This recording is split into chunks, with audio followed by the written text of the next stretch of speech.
नमस्कार।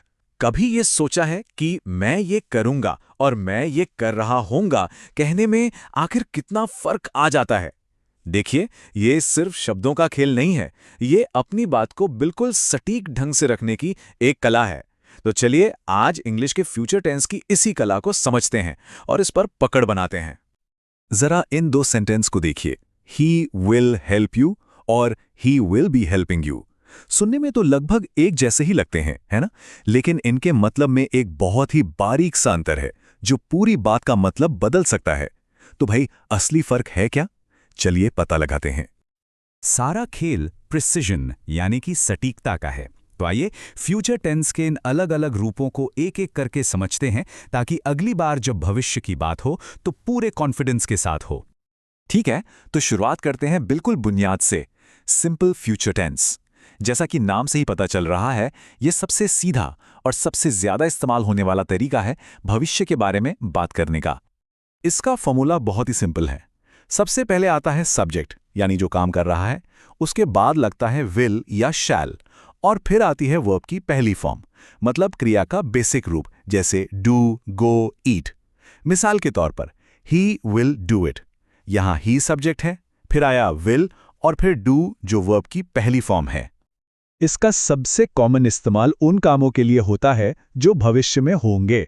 अगर किसी सेंटेंस में टुमारो, नेक्स्ट वीक या नेक्स्ट ईयर जैसे शब्द दिखें तो समझ जाइए कि बात सिंपल फ्यूचर की हो रही है। जैसे ही विल डू इट टुमारो, एकदम सीधा हिसाब है। सिंपल फ्यूचर का एक और मजेदार इस्तेमाल होता है शर्त वाले वाक्यों में, कंडीशनल सेंटेंस में, जहां एक काम दूसरे पर निर्भर करता है। जैसे if you come here I shell help you, मतलब अगर तुम यहां आओगे, ये शर्त हो गई, तो मैं तुम्हारी मदद करूंगा। ये उसका नतीजा हुआ। अब यहां एक बहुत जरूरी नियम आता है, इसे जरा ध्यान से सुनिएगा। जब भी किसी वाक्य के एक हिस्से में इफ, एज इफ, अनलेस या अनटिल जैसे शब्द आते हैं, तो उस हिस्से में हम फ्यूचर टेंस का इस्तेमाल नहीं करते, भले ही बात भविष्य की हो रही हो। वहां पर सिंपल प्रेजेंट टेंस लगता है। इसीलिए हम कहते हैं इफ यू कम, ना कि इफ यू विल कम। ये एक बहुत ही कॉमन गलती है जिससे बचना चाहिए।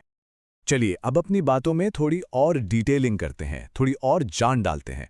अब हम बात करेंगे फ्यूचर कंटिन्यूअस टेंस की। ये तब इस्तेमाल होता है जब हम बताना चाहते हैं कि भविष्य में कोई काम बस होगा नहीं, बल्कि चल रहा होगा। इसका फॉर्मूला भी आसान है। सब्जेक्ट के बाद विल या शैल तो है ही, उसके साथ जुड़ जाता है बी और वर्ब के साथ लग जाता है आईएनजी। तो ये बन जाता है will be plus verb I N G. जैसे will be going, will be eating. इसका इस्तेमाल हम तब करते हैं जब हमें बताना हो कि भविष्य में किसी खास समय पर कोई काम चल रहा होगा, प्रोग्रेस में होगा, या जब कोई प्लान एकदम पक्का हो। जैसे I shall be watching the film. इसका मतलब है कि उस वक्त मैं फिल्म देख रहा होऊंगा, वो एक्शन जारी होगा। अब एक नया नजरिया जोड़ते हैं, फ्यूचर परफेक्ट टेंस। ये हमें भविष्य में किसी एक पॉइंट पर खड़े होकर पीछे देखने की ताकत देता है, ये बताने के लिए कि कोई काम उस समय तक पूरा हो चुका होगा। इसके स्ट्रक्चर में सब्जेक्ट के बाद विल या शैल के साथ जुड़ता है हैव और फिर लगती है वर्ब की तीसरी फॉर्म यानी पास्ट पार्टिसिपल, जैसे गॉन, डन, ईटन। तो ये बनता है विल हैव प्लस वर्ब की थर्ड फॉर्म। इसका इस्तेमाल हम तब करते हैं जब हमें यह बताना हो कि भविष्य में एक तय समय तक कोई काम पूरा हो चुका होगा, खत्म हो चुका होगा। यहाँ बाय शब्द एक कीवर्ड की तरह काम करता है। जैसे she will have come back by evening, मतलब शाम होने तक उसके वापस आने का काम पूरा हो चुका होगा। ये बड़ा दिलचस्प है। फ्यूचर परफेक्ट के साथ हम समय का एक निश्चित बिंदु बताते हैं, एक पॉइंट ऑफ टाइम, जिसके लिए बाय का इस्तेमाल होता है। जैसे बाय जुलाई। हम समय की अवधि यानी पीरियड ऑफ टाइम नहीं बताते, जिसके लिए फॉर या सिंस लगता है। इसीलिए बाय जुलाई कहना सही है, लेकिन सिंस जुलाई कहना यहां गलत होगा। और अब हम आते हैं सबसे मजेदार और डिटेल्ड टेंस पर, फ्यूचर परफेक्ट कंटिन्यूअस। ये हमें न सिर्फ ये बताता है कि भविष्य में कोई काम चल रहा होगा, बल्कि ये भी बताता है कि वो काम कितनी देर से चल रहा होगा। हाँ, इसका फॉर्मूला थोड़ा लंबा जरूर है, पर लॉजिकल है। सब्जेक्ट के बाद आता है विल हैव बीन और उसके बाद वर्ब के साथ आईएनजी, तो बन गया will have been plus verb I N G. ये सारे हिस्से मिलकर हमें एक्शन की पूरी कहानी बताते हैं। इसका इस्तेमाल उन कामों को बताने के लिए होता है जो भविष्य में किसी पॉइंट तक लगातार चलते रहेंगे। यहाँ एक्शन की ड्यूरेशन यानी अवधि पर खास जोर होता है। जैसे ही will have been playing cricket for 2 days। यहाँ फोकस इस बात पर है कि उसे खेलते हुए 2 दिन हो चुके होंगे। एक और बात याद रखने वाली है, इस टेंस में अक्सर बाय प्लस टाइम का इस्तेमाल होता है, जो हमें भविष्य का वो एंड पॉइंट बताता है जहां तक काम जारी रहेगा। जैसे by 6 o'clock I shall have been reading for 4 hours, मतलब 6 बजे तक मुझे पढ़ते हुए 4 घंटे हो चुके होंगे।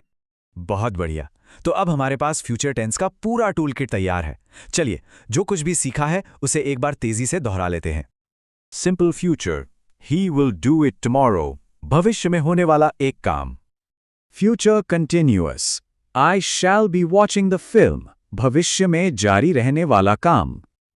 Future perfect, she will have come back by evening, भविष्य में पूरा हो चुका काम। और future perfect continuous, he will have been playing cricket for 2 days, मतलब भविष्य में एक समय तक जारी रहने वाले काम की अवधि। तो चलिए इसे एक दिलचस्प सवाल के साथ खत्म करते हैं जो फ्यूचर परफेक्ट टेंस का इस्तेमाल करता है। आज के अंत तक ऐसा क्या है जो पूरा किया जा चुका होगा? इस पर जरा सोचिएगा।